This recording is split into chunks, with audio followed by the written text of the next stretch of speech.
In Excel, it's quite common to work with datasets that include full names or customer information combined into a single cell. At times, we may need to separate this information into different columns. For example, splitting full names into first names and last names. This becomes essential when you want to sort, filter, or analyze your data more effectively. Let's say you have a column containing full names, and you want to separate each part of the name into its own column. This is a perfect scenario to use Excel's built-in feature for splitting data, the text-to-columns function.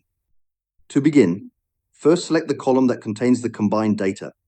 In our case, the full names. Then, go to the Data tab on the ribbon at the top of Excel.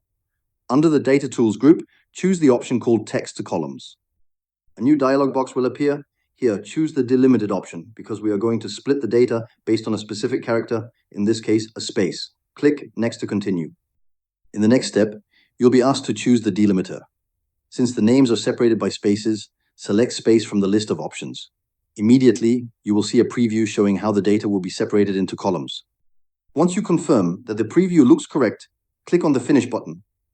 Excel will then automatically split the full names into two separate columns, one for the first name and one for the last name, while keeping the rest of your spreadsheet intact. This feature is very useful when cleaning up data or preparing it for reporting and analysis. It's a quick and reliable way to handle combined data entries and make your tables more organized and usable.